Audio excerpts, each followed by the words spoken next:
The treaty that wasn't. The day we believed them. The Galactic Assembly Hall floated in perfect silence above the planet Harmony 7. It was built for this moment, a place where war would finally end. The structure was beautiful, all glass and light, with observation decks that looked out into stars that had seen too much bloodshed. Captain Sarah Mitchell stood at the human delegation table, reading the treaty one more time. Behind her, Admiral Chen waited with his hands clasped behind his back. Around them, representatives from 20 species filled the chamber. Some had wings. Some had scales. Others existed as clouds of luminescent gas contained in clear spheres. They all claimed to want the same thing, peace. The war had lasted 17 years. Humanity had fought the Krell Dominion across 12 star systems. Colonies burned. Ships died. Families were torn apart by distances measured in light years and losses measured in empty chairs at dinner tables. But today, the Krell Supreme Commander stood at the podium and spoke words that seemed impossible. "We propose total disarmament," he said, his translated voice echoing through the hall. "All weapons beyond system defense. All war fleets. All aggression. We will reduce our military to patrol craft and monitoring stations. In exchange, humanity does the same." Sarah looked at the treaty again. The terms were clear. Reduce human fleet strength by 80%. Decommission battle carriers. Retire weapons platforms. Convert military stations into civilian infrastructure. In exchange, the Krell would do the same. And the Galactic Council would guarantee enforcement. Any species that violated the treaty would face united response from all others. It sounded perfect. Too perfect. "Admiral," Sarah whispered. "This gives them everything they want." Chen's jaw tightened. "The Council is pressuring us. They say if we refuse, we're the aggressors. The warmongers. And if we agree? Then we hope they're telling the truth."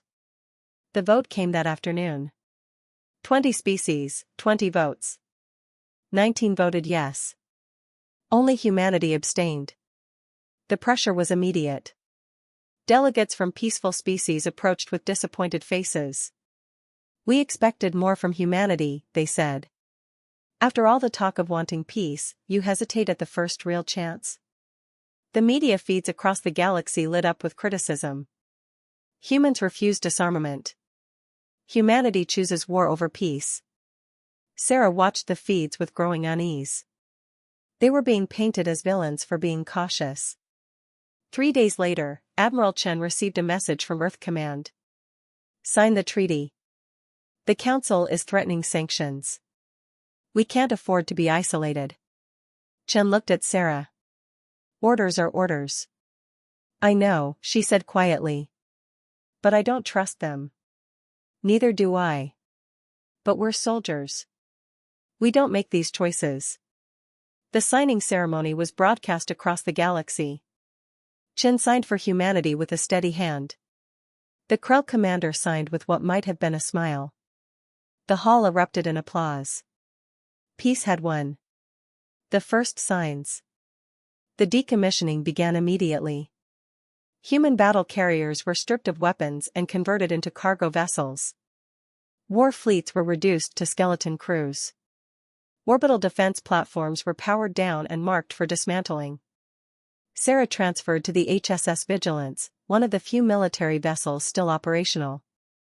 It was a monitoring ship now, patrolling the neutral zone between human and Krell space with sensors instead of weapons. "How does it feel?" her first officer asked, looking at the empty weapon ports where rail cannons used to sit. "Like we're naked," Sarah replied. They monitored the Krell side of the border as required by the treaty. Long-range scans showed Krell stations going dark. Fleet signatures diminishing. Everything appeared to be in compliance. For 6 months, peace held. Then the anomalies began. Small things at first. Sensor ghosts in Krell space. Energy readings that didn't match civilian patterns. Ships that moved like military vessels but showed up on scans as mining craft. Sarah reported every irregularity. The Galactic Council reviewed each report and found explanations. Industrial activity. Reactor testing. Civilian traffic. Admiral, Sarah said during a secure call to Chen, they're lying. These readings are military grade. The Council disagrees, Chen replied tiredly. And without proof, we can't accuse them. What kind of proof would they accept? The kind we can't get without violating the treaty ourselves. Sarah stared at her sensor data. She knew what she was seeing. The Krell were rebuilding. Quietly. Carefully. Behind a wall of civilian signatures and council protection. But proving it would require active scans, military-grade sensor sweeps that the treaty explicitly prohibited.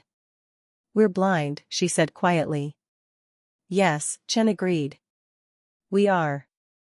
The trap springs. The call came at 0400 hours. Emergency frequency. Colony beacon. This is New Haven Colony, the voice cracked with static. We're under attack. Multiple ships. Heavy weapons. There. The signal died. Sarah was on the bridge in seconds. Location. New Haven. Outer Rim. 20 light-years from here. That's deep in the neutral zone. Who would attack there? Her tactical officer pulled up the scan data. His face went pale. Captain. Krell signatures. Dozens of them. Sarah's blood went cold.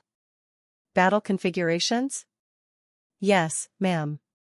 Full war fleet. This isn't a raid. It's an invasion. She hit the emergency comm Admiral Chen, we have a situation. But Chen was already calling her. Captain Mitchell, report to battle stations. We're detecting attacks on 7 colonies simultaneously. All in the neutral zone. All Krell forces. The treaty. The treaty was a lie, Chen said flatly. They used it to make us weak. Now they're finishing what they started. Sarah looked at her bridge crew. They'd been monitoring the border for months with no weapons, no defenses, completely exposed. What are our orders, sir? There was a long pause. Fight with what you have. Earth is mobilizing, but it'll take weeks to rearm. You're all those colonies have. The line went dead. Sarah turned to her crew. They looked back at her with fear and determination mixed together. Helm, set course for New Haven. Maximum burn. Captain, her first officer said quietly, we don't have weapons. Then we'll improvise. What remains? The Vigilance arrived at New Haven 12 hours later. They were too late to save the colony. Fires burned across the surface. Krell ships orbited like vultures, systematically destroying everything that remained. Sarah counted 20 warships. Against her one unarmed monitoring vessel. They're hailing us, communications reported. Put it through. The Krell commander appeared on screen. The same one who had signed the treaty. His face was different now. No diplomatic smile. Just cold satisfaction. Human vessel. You will withdraw or be destroyed. This is a civilian colony, Sarah said, keeping her voice steady. You're violating the treaty. There is no treaty, the Krell replied. There is only force. And you have none. He cut the channel. 3 Krell warships broke formation and moved toward the Vigilance. Sarah's hands tightened on her command chair. Helm, evasive pattern. Engineering, divert all power to engines. Captain, we can't outrun military vessels. I know. The first shot streaked past them. The second hit their aft shields and overloaded them instantly. Hull breach, deck 7. Sarah made a decision. Helm, full reverse. Bring us about. Head straight at them.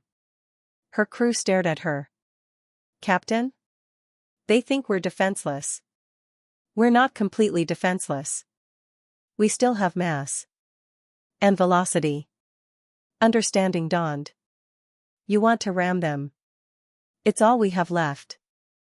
The Vigilance turned and accelerated directly at the lead Krell warship. Alarms screamed. The hull groaned under stress. But they kept accelerating. The Krell ship fired again. And again. Each hit tore through unarmored sections. Systems failed. People died. But the Vigilance didn't stop. At the last moment, the Krell vessel tried to evade. Too late. The impact was catastrophic. Both ships tore apart in a sphere of fire and shattered metal. The shockwave caught the other two Krell vessels, damaging their engines, sending them spinning out of control. In the debris field, a single escape pod tumbled through space. Inside, Sarah Mitchell was barely conscious. Blood floated around her in zero gravity. Her ship was gone. Her crew was gone. But the colony below had time to evacuate. The distress signal had gone out. And across human space, the truth was finally undeniable. The peace had been a lie. The treaty had been a trap. And humanity had walked right into it. As Sarah's pod drifted through wreckage, she heard Admiral Chen's voice on the emergency frequency. All human forces. All colonies. All citizens. This is a war declaration. The Krell Dominion has betrayed the peace. They used diplomacy to make us weak, then struck when we couldn't defend ourselves. A pause. But they made one mistake. They forgot that humans don't need weapons to be dangerous. They forgot that desperation makes us creative. They forgot that when you corner a human, they don't surrender. Sarah smiled through the pain. They fight back. The war we had to win. Rebuilding from ashes. Earth's orbital shipyards burned with activity. For 18 months, they'd been quiet, converting military vessels into civilian craft. Now they reversed everything in days. Admiral Chen stood in the command center, watching readouts from across human space. It was chaos. Beautiful, desperate, furious chaos. Status report, he ordered. His aide pulled up the tactical display. 7 colonies lost. 14 more under siege. Krell fleet strength estimated at 4 times our current capacity. Current capacity, Chen repeated. What about potential capacity? If we convert every civilian ship, retrofit every station, and pull every reserve vessel out of mothballs, we might reach 40% of their strength in 3 months. Not good enough. Sir, it's all we have. Chen studied the map. Red markers showed Krell positions. Blue markers showed human forces. There was so much more red than blue. They planned this perfectly, he said quietly. Made us weak. Waited until we couldn't fight back. Then struck everywhere at once. What do we do? Chen turned to look at his aide. We do what humanity always does. We adapt. The strategy of the desperate. The emergency council met in an underground bunker on Earth. Military commanders, civilian leaders, scientists, engineers. Everyone who could help win an unwinnable war. Chen addressed them directly. The Krell have numbers. They have weapons. They have momentum. We have none of those things. So we need something else. Like what? Someone asked. Creativity. Desperation. The willingness to try things no one else would consider. He pulled up a star chart. The Krell are advancing on multiple fronts. They expect us to defend our colonies, pull back to fortified positions, fight a conventional war.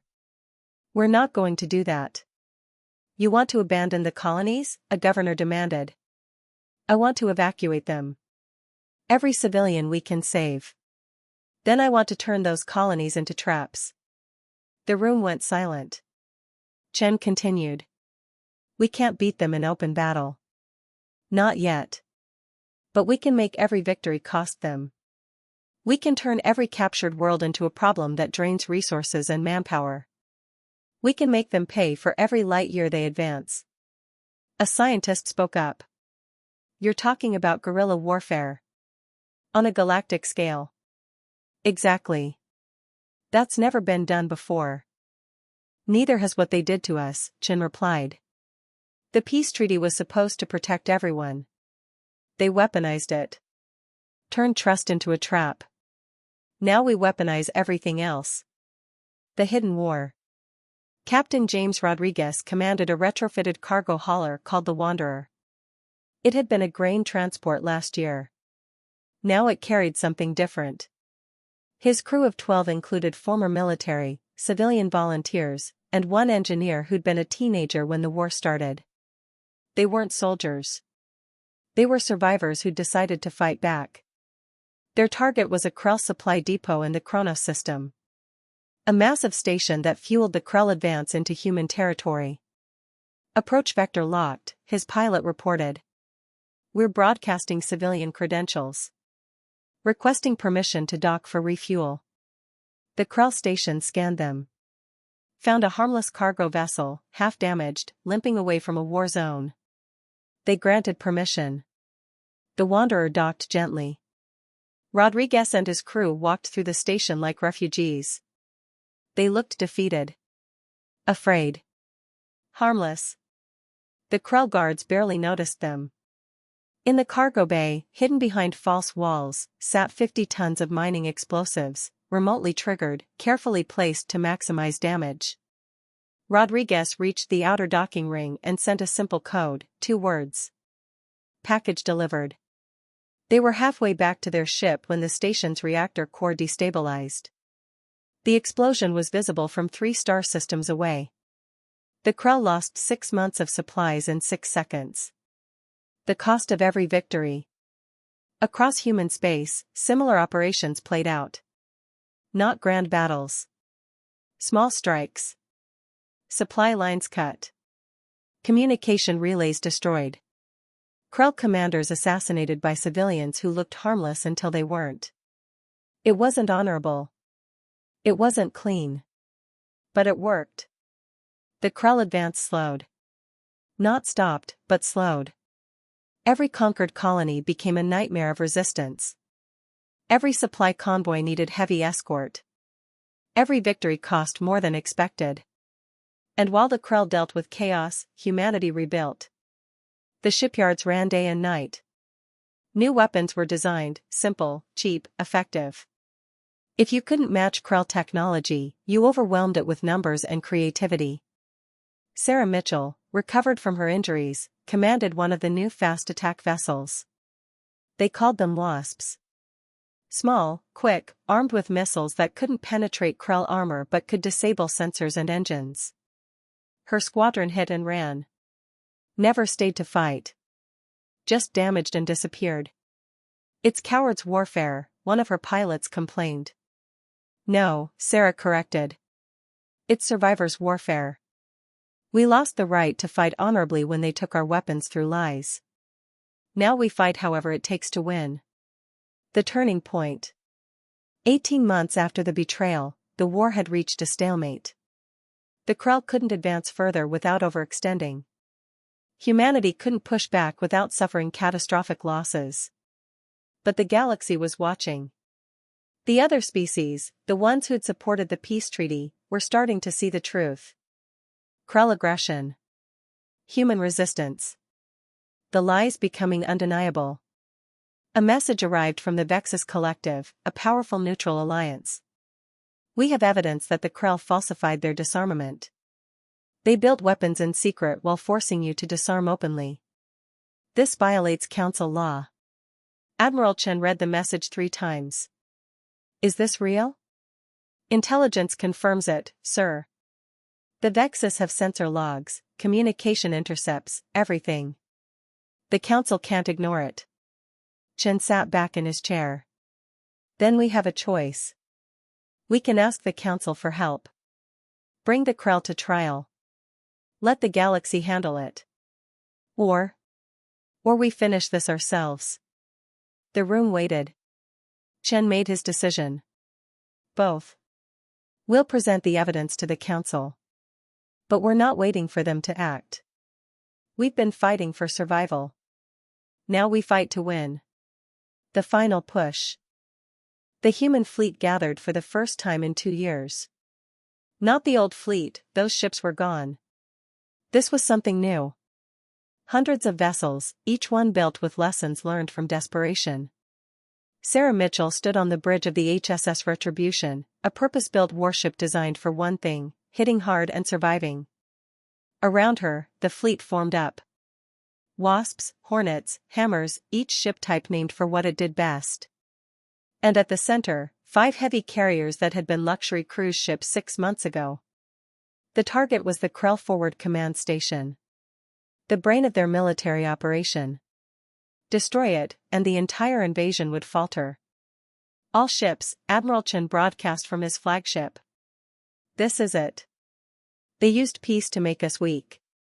They used our trust as a weapon. They thought we'd break. He paused. They were wrong. Today we show them what humanity becomes when you take everything from us. Today we take it all back. The fleet jumped. The Battle of Koroni Station. The Krell were ready. They'd been winning for 2 years. They had fortifications, weapon platforms, a fleet twice the size of the human force. But they'd never fought desperate humans before. The battle wasn't elegant. It was brutal. Human ships rammed Krell cruisers. Wasps swarmed heavy destroyers like actual insects, disabling sensors until bigger ships could finish them. Carriers launched wave after wave of fighters, each one piloted by people who'd lost someone to the Krell. Sarah's ship took hit after hit. She kept fighting. Her crew kept fighting. When her weapons failed, she used her ship's mass as a weapon. The Krell station burned. Not quickly. Slowly, section by section, as human forces punched through every defense. When it finally exploded, taking a quarter of the Krell fleet with it, the battlefield went silent. Humanity had won. Not a skirmish. Not a raid. A real, crushing victory. The peace that was real. The Galactic Council convened 3 weeks later.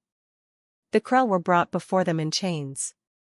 The evidence of their betrayal was undeniable. Admiral Chen stood before the council as a witness, not a supplicant. Humanity trusted you, he said to the assembled species. We believed in peace. We disarmed because we had faith in your guarantees. He gestured to the Krell.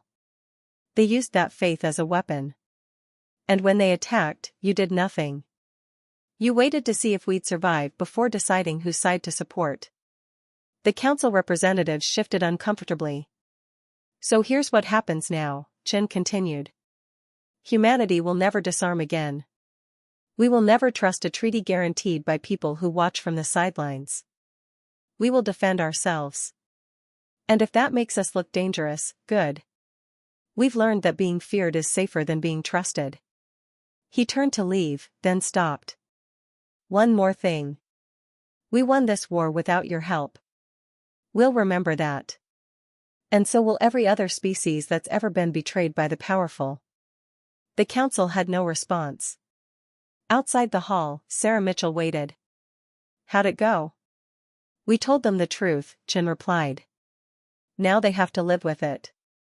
They walked together through the station, watching species from across the galaxy eye them warily.